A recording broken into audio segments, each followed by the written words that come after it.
pode ser que, levado ao exame de corpo de delito, o perito, analisando a minha integridade física, ateste no laudo que as agressões foram praticadas de uma forma assim, assim, assada, descreve, e geraram risco de morte para a vítima.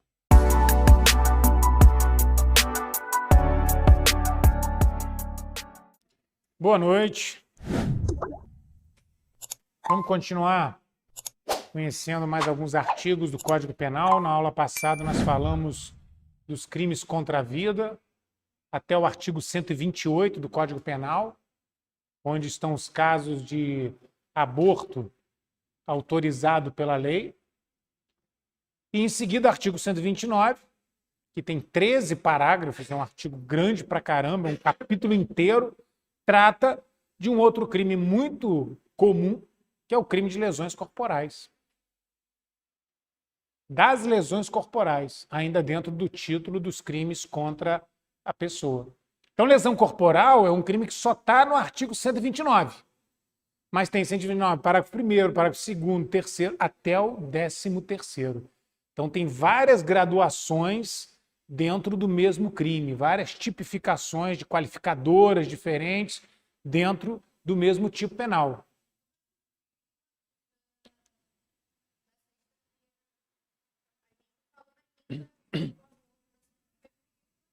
Sobre o quê?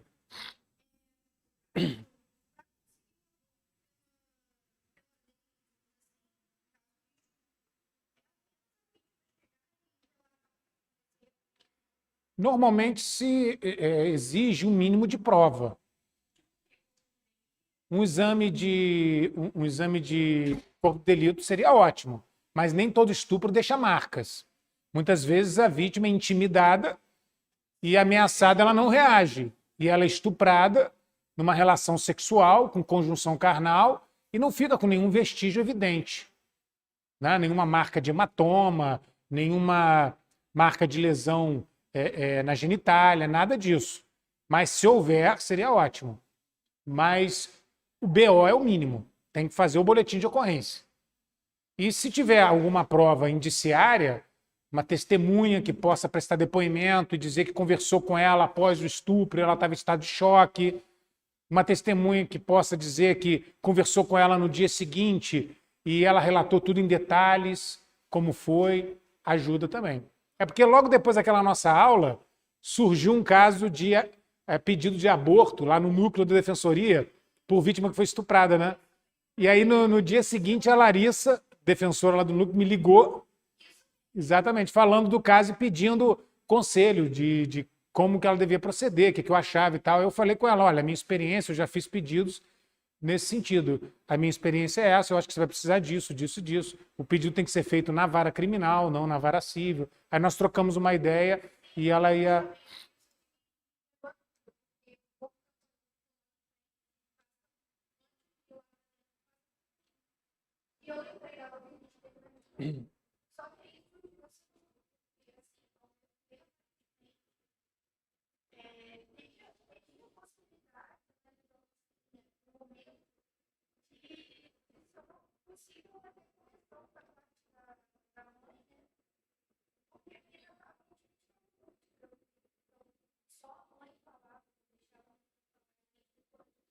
Então era preciso apurar melhor, porque se porventura estiverem usando a lei para fazer um aborto e o estupro não houve, pois isso aí é crime até de denunciação, né, de falsa comunicação de crime.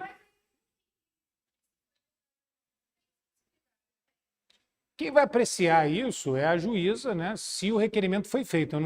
Eu não sei se a Larissa levou o caso adiante, se ela chegou a dar entrada no processo de requerimento de alvará para aborto. Mas se ela deu entrada, ela vai ter que apresentar os fatos, as provas, e a juíza que vai aferir. Provavelmente a juíza vai marcar uma audiência para ouvir o depoimento da vítima, para verificar se a história dela é convincente. Numa audiência, assim, existem perguntas que são feitas pela juíza, pelo promotor, que podem confundir a vítima e fazer com que ela caia em contradição, caso ela esteja mentindo. E aí, havendo dúvida, no final a juíza julga improcedente e não concede o alvará, dizendo que não há certeza de que houve o estupro. Oi? Olha, tem que ser em rito bem célere, é rito sumaríssimo. Dependendo do estágio que esteja a gravidez dela, o processo tem que durar 1 semana ou 2 semanas no máximo.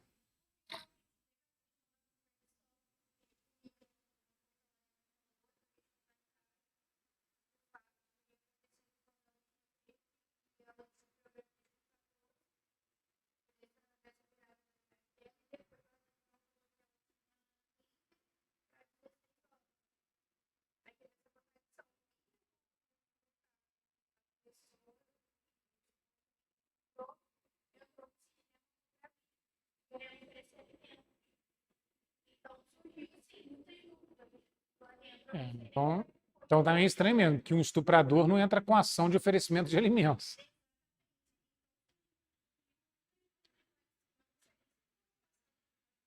Essa parte não me passaram. Eu só conversei com a defensora, orientando ela sobre como se deve proceder numa situação assim, né? O que ela precisa ter em mãos para fazer um requerimento. Depois ela não me deu retorno se a ação foi ajuizada ou não.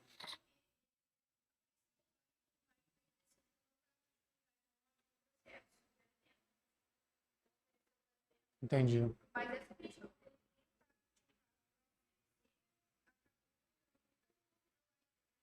É, que normalmente estuprador não tem essa iniciativa de bom pai, né? Estuprador, bom pai é uma coisa meio contraditória. Embora possa até ter ocorrido estupro realmente. A gente tem que ouvir o relato, tem que analisar o fato, tem que colher as provas. Então, eu não sei se o caso foi adiante ou não. Depois até vou conversar com a defensora para ter mais detalhes. Coincidência, né? Eu também achei coincidência, porque eu até tinha contado para vocês na aula que eu só tinha feito requerimento de alvará para autorização de aborto de anencefalia. E nunca havia pego um caso de requerimento de alvará para autorização de aborto de vítima de estupro. E aí, no dia seguinte, a defensora me ligou falando desse caso que estava dando entrada lá na defensoria. Mas é assim, o tempo todo a defensoria tem casos novos, né? É um volume de casos enorme. É um atrás do outro. Mas o que é lesão corporal? Então, vamos começar definindo o que é o crime de lesão corporal, que, como eu disse, é um dos crimes mais importantes do Código Penal, tendo em vista até a sua frequência no dia a dia. Existem muitos processos pelo artigo 129 do Código Penal. Crime de lesão corporal significa ofender a integridade corporal ou a saúde da vítima sem dolo de matar. O crime de lesão corporal significa ofender a integridade corporal ou a saúde da vítima sem dolo de matar. Por que sem dolo de matar? Porque se o indivíduo ofende a integridade corporal ou a saúde da vítima com ânimos necandi, que é o dolo de matar, isso caracteriza uma tentativa de homicídio e não um crime do artigo 129. Uma agressão física ou uma agressão à saúde de alguém, para configurar o crime de lesão corporal do artigo 129, tem que ser praticada com a intenção de ferir. O dolo de lesionar. Então, é um soco num rosto, é um chute numa perna, é um soco numa costela. Agressões assim deixam claramente demonstrado o dolo de lesionar. Se eu atinjo alguém com um soco no rosto, evidentemente não tenho intenção de matar. Mas pode até acontecer. Depois nós vamos ver, inclusive, que tem o crime de lesão corporal seguido de morte. Mas não há intenção de matar numa agressão com essa característica. Então é isso que é lesão corporal. É agressão física praticada com animus laedendi, como a gente costuma dizer. Animus laedendi é o nome em latim do dolo de lesionar. Porque se eu agredir alguém com intenção de matar, se a pessoa não morre, o crime não é de lesões corporais, é de tentativa de homicídio. Numa hipótese assim, eu respondo pelo artigo 121, combinado com o artigo 14, inciso 2 do Código Penal, que é o artigo da tentativa. Tentativa de homicídio. Então, se um agente, querendo matar, desfere uma facada na barriga da vítima, mas ela é socorrida e a tempo, recebe o tratamento médico e sobrevive, o crime configurado não é do artigo 129. É evidente o dolo de matar. Facada numa região letal de um corpo humano. O crime será tentativa de homicídio. E o réu acusado de tentativa de homicídio vai ser condenado pelas penas do artigo 121. E não aplicamos as penas do artigo 129. Então, o artigo 129, ele só entra na tipificação do fato, na capitulação jurídica, quando demonstrado que a agressão que ofendeu a integridade corporal, a saúde da vítima, não tinha intenção de matar. Havia apenas o dolo de lesionar. Então, o crime de lesão corporal é fácil de entender. O que nós precisamos conhecer para aprofundar mais o conhecimento sobre o artigo 129? Quais são os desdobramentos dos parágrafos seguintes, até o 13º. O 129 caput, que tem pena de detenção de 3 meses a 1 ano, é a lesão corporal leve. Então, quando alguém pratica uma lesão corporal dolosa e leve sobre a vítima, o crime configurado é esse do artigo 129 caput. Quando a gente fala 129 caput, nós estamos nos referindo à cabeça do artigo, a parte principal, que tem pena de 3 meses a 1 ano. Então, se eu me envolvo numa briga com alguém e acerto um soco na face dessa pessoa e a deixo com hematoma, isso caracteriza um crime de lesão corporal leve. Ação dolosa que produz uma consequência à integridade corporal da vítima, que é considerada leve pela nossa legislação. Então, eu serei responsabilizado pelo artigo 129 e estarei sujeito às penas de 3 meses a 1 ano. Inclusive, tem um detalhe. Esse crime de lesão corporal leve é infração de menor potencial ofensivo, porque todo crime cuja pena é até 2 anos é considerada infração penal de competência do GCRIM, Juizado Especial Criminal, ou seja, infração de menor potencial ofensivo. Então, quem é autuado por lesão corporal leve na delegacia não fica preso em flagrante.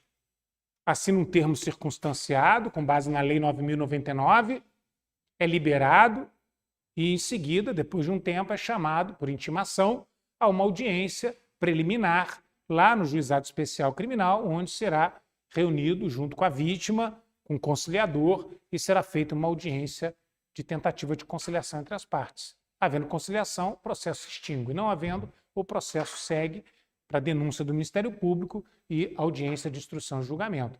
Mas se o réu for condenado, num procedimento lá no GCRIM, ele será condenado às penas de 3 meses a 1 ano de detenção. E fatalmente condenado, a pena dele vai ser substituída por uma pena alternativa. Lesão corporal leve, geralmente, não acarreta como pena privativa de liberdade. Geralmente é pena restritiva de direito, que é a consequência do artigo 129. Só que no parágrafo 1º e no parágrafo 2º, eu tenho as hipóteses de lesões corporais graves e lesões corporais gravíssimas. Então, a lesão corporal leve é por exclusão. Eu sei que alguém praticou crime de lesão corporal leve conhecendo as hipóteses de lesões corporais graves, do parágrafo 1º, e conhecendo as hipóteses de lesões corporais gravíssimas, do parágrafo 2º. Porque o parágrafo 1º enumera várias consequências que, se decorrem de uma lesão corporal, fazem com que ela se torne um crime de lesão corporal grave. O parágrafo 2º enumera várias consequências que, se decorrem de uma lesão corporal, fazem com que ela se torne uma hipótese de lesão corporal gravíssima. A gente vai conhecer essas consequências rapidamente. Então, a lesão corporal leve é a contrário senso. Se o indivíduo agride alguém e o ferimento que a vítima sofre não se encaixa no parágrafo 1º nem no parágrafo 2º, ou seja, a lesão que a vítima sofreu não é considerada pelo Código Penal como lesão grave e lesão gravíssima, consequentemente é lesão leve. Tudo que não for grave e gravíssima, pelo parágrafo 1º e parágrafo 2º, é considerado lesão corporal leve. Então, o sujeito deu um soco no rosto da vítima, acertou o supercílio, abriu o supercílio e sangrou. Vazou muito sangue, molhou a roupa toda, uma coisa assim horrível. Isso é lesão corporal o quê? Leve. Por quê? Porque corte de supercílio não entra no parágrafo 1º, não é considerado pela lei lesão grave, não entra no parágrafo 2º, não é considerado pela lei lesão gravíssima, então, consequentemente, por exclusão, é uma hipótese de lesão leve. E está sujeito às penas de 3 meses a 1 ano de detenção. Ainda tem outro detalhe, gente. Lesão corporal leve é um crime de ação penal pública condicionada à representação do ofendido. Ou seja, quando há o crime de lesão corporal leve, do artigo 129 caput, para que a vítima seja processada criminalmente, o promotor de justiça depende da representação da vítima. Para que o criminoso, o autor da agressão, seja processado criminalmente, o promotor depende da representação da vítima. Porque é um crime de ação penal pública condicionado à representação do ofendido. Então, se eu sou vítima de um crime de lesão corporal leve, para que meu agressor seja processado, eu preciso me dirigir à delegacia e assinar o termo de representação, declarando a minha vontade de que o criminoso, o autor da agressão, seja processado criminalmente. E aí o caso, quando for para a promotoria, o promotor de justiça poderá tomar as providências legais, porque há a minha representação, eu sou a vítima, nos autos do processo. Lesão corporal grave e gravíssima é crime de ação penal pública incondicionada. Não depende da vontade da vítima para que o criminoso seja processado. Mas quando o crime é de lesão leve, o autor da agressão só é processado se a vítima representar, se a vítima declarar que deseja que ele seja processado. Se a vítima não quiser ir à delegacia, se a vítima não quiser esse aborrecimento, então nada vai acontecer criminalmente. Duas pessoas brigam na rua, o sujeito dá um soco na cara do outro, chega a polícia, vamos todos para a delegacia, a vítima fala, não, vou embora para casa, não quero saber não. Está resolvido aqui. Ele me pediu desculpas, eu aceito, não quero nem representar contra ele, não. Então o policial simplesmente vai liberar todo mundo, vai embora, que não havendo desejo da vítima, num crime de ação penal pública condicionada à representação, a promotoria não pode tomar providências, nem o delegado pode fazer registro de ocorrência, instaurar inquérito, nada disso. Tá? Mas então, o que são lesões corporais de natureza grave? Olha só, o parágrafo 1º diz: lesão corporal de natureza grave. A lesão corporal se torna grave pela lei penal se resulta incapacidade para as ocupações habituais por mais de 30 dias. Se a vítima é lesionada com tamanha gravidade que fica mais de 30 dias incapaz de exercer suas obrigações do dia a dia, alguém, por exemplo, que fica internado, alguém, por exemplo, que fique acamado de repouso, alguém que fique de muleta por conta das agressões, sendo por mais de 30 dias, então a lesão corporal deixa de ser leve e passa a ser lesão corporal de natureza grave, tipificada pelo artigo 129, parágrafo 1º, inciso 1. E aí a pena muda de figura. A pena da lesão leve é 3 meses a 1 ano. A pena da lesão corporal grave é de 1 a 5 anos de reclusão. Nesse caso, já é possível haver prisão, haver condenação com pena privativa de liberdade, até porque é um crime que envolve uma violência mais significativa. E isso faz com que o judiciário, ao condenar o réu, seja mais rigoroso. Todas essas lesões graves, elas são constatadas por exame de corpo de delito. É preciso que tenha no processo criminal uma prova pericial feita por um perito oficial, que é o exame de corpo de delito. O exame de corpo de delito é que vai comprovar e vai declarar se a vítima sofreu por mais de 30 dias incapacidade para o exercício das ocupações habituais. Ocupações habituais são as ocupações do dia a dia. Levantar para trabalhar, escovar seu dente, tomar seu café, almoçar, sair para se divertir com os amigos, ir para uma faculdade, para um curso, as ocupações do dia a dia. Se eu fico incapacitado de realizar o meu dia a dia por mais de 30 dias, por conta de ter sido agredido, meu agressor vai responder por lesão grave. Perigo de vida. Perigo de vida é, na verdade, risco de morte. Dependendo do tipo de agressão que eu sofra, pode ser que, levado ao exame de corpo de delito, o perito, analisando a minha integridade física, ateste no laudo que as agressões foram praticadas de uma forma assim, assim, assada, descreve, e geraram risco de morte para a vítima.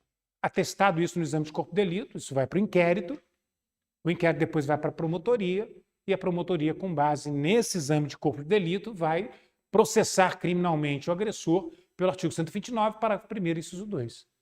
Porque a agressão física decorreu, né, da agressão física decorreu risco de vida, perigo de vida para a vítima.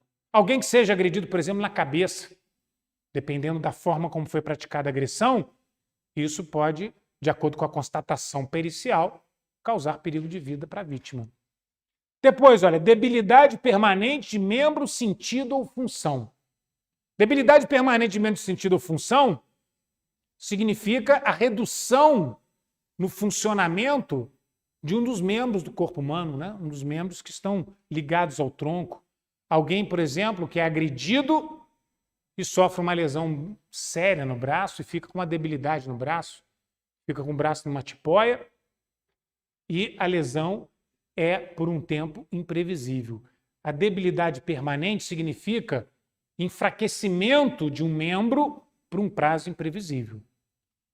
Não é que a vítima perdeu o braço. O braço dela sofreu uma debilidade. Com fisioterapia, com uns meses, tratamento, ele voltará ao seu funcionamento normal. Mas é imprevisível o seu restabelecimento. Isso é que é debilidade permanente. Que a perda de um braço entra na lesão gravíssima, no parágrafo 2º. Então, aqui o que é lesão grave é debilidade permanente, ou seja, a redução na capacidade por um tempo imprevisível de membro, sentido ou função. Membro é tudo que está preso ao corpo humano, né? Ao tronco. Sentidos são os sentidos do corpo humano, né? A visão, o olfato, a audição. Alguém pode levar um soco no ouvido e perder, por tempo imprevisível, a audição do ouvido esquerdo. Vai ser submetido a tratamento, vai recuperar a audição, mas por um tempo imprevisível. E a função é alguma função orgânica, né, do organismo. Então, alguém que perca alguma das funções do organismo por um tempo imprevisível também é vítima de uma lesão corporal grave. Inciso 4, aceleração de parto. Aqui nós estamos falando de agressão física contra mulheres grávidas. Então, se uma mulher grávida é agredida fisicamente, a gestação dela já está num estágio avançado, e em virtude dessa agressão física, ela é levada para a maternidade e tem o bebê antes da hora ideal, o bebê nasce com saúde, sobrevive, o crime é de lesão corporal grave. Mas tem um detalhe. Se morreu o neném, pode caracterizar crime de aborto, do artigo 125. Aborto sem o consentimento da gestante. Ou se morreu o neném, pode caracterizar também lesão corporal gravíssima. Que nós vamos ver que lesão corporal seguida de aborto entra no parágrafo 2º, cuja pena é de 2 a 8 anos, até muito maior do que a da lesão grave, que é de 1 a 5. Então, onde que nós vamos encaixar essa hipótese de lesão corporal grave do artigo 129, parágrafo 1º, inciso 4, tendo como consequência aceleração de parto? Naquela hipótese em que o agressor não tem o dolo de abortar, não tem a intenção de fazer com que a vítima perca o neném, a intenção dele não é essa, mas agride uma mulher grávida e faz com que ela tenha uma antecipação do parto. Então, não estou falando de alguém que vai dar chute na barriga de uma mulher grávida, porque isso aí é dolo de produzir o aborto. E aí o crime será do artigo 125, produzir o aborto sem o consentimento da gestante. Eu estou falando de alguém que se desentenda com uma mulher grávida e sem sensibilidade nenhuma dá um tabefe na cara da mulher e ela acaba caindo, fica toda ralada, sofreu lesão corporal, está com hematoma no rosto, outra lesão corporal. Em virtude dessa agressão, ela sofre um nervosismo natural de ter sido agredida, começa a entrar em trabalho de parto e chega na maternidade e tem um neném antes do momento. Isso seria uma lesão corporal grave. Ou seja, uma lesão corporal praticada de forma tão insensível que antecipou o parto da vítima. Então essas são as hipóteses que a lei considera como de lesão corporal grave. Aí o parágrafo 2º, ele fala das hipóteses de lesões corporais gravíssimas. Olha só, pena de 2 a 8 anos de reclusão. Esse crime da cadeia. Até porque uma condenação por lesão corporal gravíssima não permite que a pena privativa de liberdade aplicada na sentença condenatória seja substituída por pena restritiva de direito.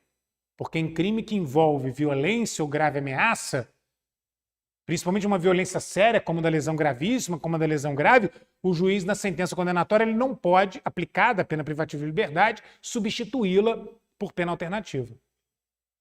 Então, eu já atuei num processo aqui em Friburgo, onde houve uma briga na Mais Um, aquela antiga boate, e um garoto deu uma garrafada na cara de um outro rapaz, que era até de Niterói. Uma briga idiota, por conta de menina. O rapaz estava dando em cima de uma menina, sendo desagradável. O amigo dela foi interferir e entrou em briga com esse jovem, né? E o sujeito pegou uma garrafa e deu na cara dele. Isso fez com que ele ficasse cego de um olho. Então caracterizou lesão corporal gravíssima. Porque entenderam que levou a garrafada? Olha, o nome da vítima eu não me lembro. O nome da vítima eu não me lembro. O nome do réu eu me lembro. Até porque esse foi o primeiro processo dele. Acho que ele gostou tanto do nosso trabalho que depois que ele cumpriu a pena, foi solto, ele voltou mais algumas vezes. É aquela máxima de cliente satisfeito volta, né? Ele voltou numa tentativa de homicídio. Não, tentativa não. Ele matou mesmo o cara. Matou um cara no Paissandu, aqui pertinho. E também depois ele voltou num tráfico de drogas. E aí depois que ele saiu em condicional do tráfico de drogas, ele voltou num outro homicídio. Mais grave ainda. E até hoje ele não voltou de novo por impossibilidade física, né? Porque ele está no presídio, não tem como retornar. Ele agora está cumprindo a pena desse último assassinato. Tem um rapaz até de uma família muito boa, de condição financeira boa. A mãe dele é aposentada da Petrobras, de um nível cultural ótimo, assim, fora do perfil, né? O estereótipo desse tipo de pessoa que se envolve nessa atividade, né? Sem querer ter preconceito, mas porque normalmente pessoas com mais oportunidades acabam tendo menos oportunidade de se envolver com criminalidade ligada a tráfico de drogas, né? Mas então, agora ele está... Oi? Mas é a vocação, né? Quando a pessoa tem vocação profissional, ninguém segura.